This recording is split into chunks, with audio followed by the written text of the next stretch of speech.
My guest is Carin van Niekerk. She will share knowledge and insights gained not only from 10 years practicing as occupational therapist, but also from personal experience. She home educates her 3 sons, aged 12, 10 and 3. Carin, part of your job as occupational therapist was to prepare children for school. And you yourself is the product of school. So what challenges did you face when you started home educating your children? Well, that in itself is a challenge. My background, coming from quite an academical mindset, and like Shirley Adway says, almost I had to detox from all my school readiness ideas, and it took quite a while. I'm still in that process. So almost shifting from having my children ready for school mindset to having them ready for life. And just trusting each of their unique skill set, and trusting that I know them well enough, and that qualifies me.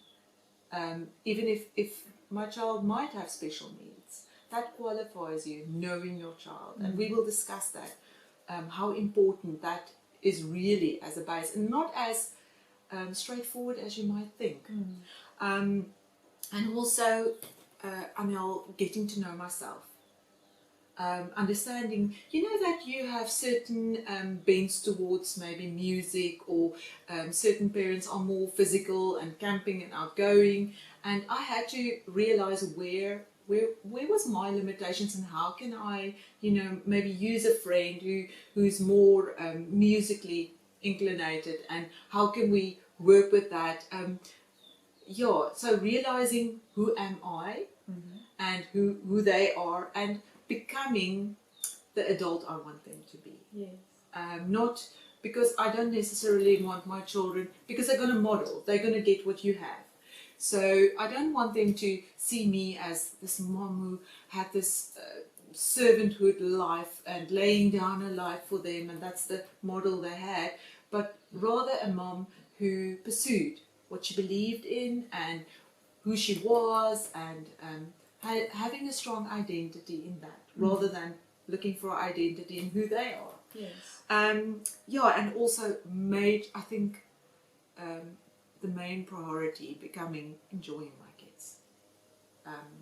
So that was it's still my process, and that was the biggest challenges for me to overcome, and for my personality to overcome. It's a journey of discovery. Yes. Discovering yourself, discovering your children. Yeah, and just to imagine, you might have missed that.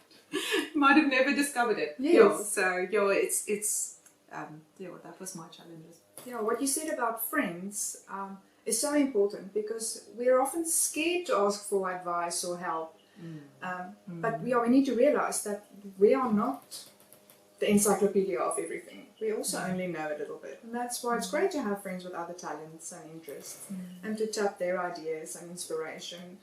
Yeah, and to expose your kids to that as well. You have a special needs child. What approach to home education do you use? Also not a straightforward answer. Is it ever? Yeah, it tends to change all the time, and you tend to mature as you go along. Luckily, with Marty from Dynamis advice, we didn't start off with a curriculum and out of the blocks with everything ready, because we had to have time to get to know each other, and I had to see what their true interests were. That made it able for me to become a parent, because she always said the parent become the curriculum, but you can't become the curriculum if you don't know what the interest is. Once the interests are determined, learning can happen. So also I thought that when I taught my first son to read, I was so chuffed with all the work I've done, and now everything is set in place and I could just use it. And then I had to realize, oh my goodness, there's a total different approach I had to use for the second son, and a different time of day, would be optimal for both of them. So it was really, like I said, it's still a process of being willing to change, not having, oh, now I've got it, Eureka, and I can run with it. My one son loves to learn with trial and error, so he would see a power tool and he wants to purchase it, and then once he buys it, he says, oh, it's not as easy as it looks on YouTube, and then he learns how to use that. Whereas the other son would learn with novelty and humor and movement, and I had to learn how to incorporate that. Because as a mom, you feel, oh, if you did all your work and you're finished, you should feel so chuffed and you can go on with your day. But the good news is that it never stops, and the bad news is it never stops. So, also with them, even if I just put in a little bit of competition, even if he has to write a few words and I make a little game of it, not necessarily have to invent a game or design a game, just an element of competition, it totally changes what we're doing.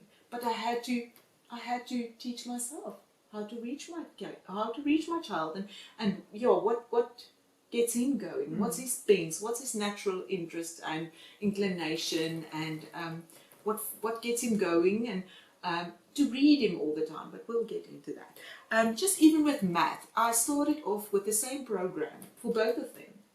And the one just used the same program for 5 years. And the other one, I had to stop that program, which I loved.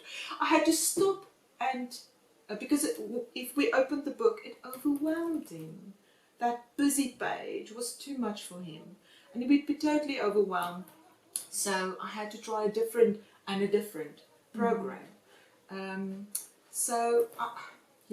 I think just a willingness to change all the time. Yeah. You're stating a benefit and a huge disadvantage in the same sentence, because the benefit is you can adapt it for each child in your family. Yes. Tailor-made education. But the bad news is you've purchased a curriculum thinking I can use it for all my kids. Yeah. And then you have to put it away. Yeah. But I think the benefit outweighs that one disadvantage. Yeah. In a day, what do you do at least every day?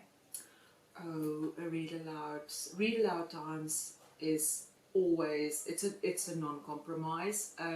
Even if the wheels comes off with the writing and the math and the spelling or whatever, really, read aloud time is almost the time we get centered. It's everybody looks forward to it. It wasn't like that in the beginning. They almost had to get used to it, to read aloud time, because often some of my friends would say, but my children, if I asked them while we were busy reading, they're not even interested. They didn't even follow what was going on. And I said, listen, give them time. Like we have to give ourselves grace as parents. We have to give them grace. They're not used to being read aloud to. So but read aloud is such a lovely vehicle, because it gives you all the context you need for information. We'll talk about context later on, but if facts are packaged in a story, it becomes multisensory. And if it's multisensory, meaning that areas in the brain, they can almost smell what you read about. They can almost hear that scary sound in the woods. It's actually, they found that it's actually the same as though they were busy doing it. Imagine that. Imagine where you can go with that. And you know what? There's so much books available on every subject. So once you find your child's interest, it's the only job really is to find that book that sparks that magic. And also it's narrow in the sense that you start off with your first language, and later on you can start with the second language, and you would be amazed at the level of literature they are able to digest and understand, and even learn vocabulary from, because vocabulary can't be learned outside of a context. Once it becomes embedded in a story, it makes more sense. So I get to read literature to my children even before they are able to read. They don't have to wait for that to catch up. Because often with boys, they are miles ahead. That's what I find with my boys. They are miles ahead in what they can receive with stories, but they're not yet there with maybe the reading ability. So that almost fills that gap as well. And it's just a lovely family time. So read alouds are a non-negotiable.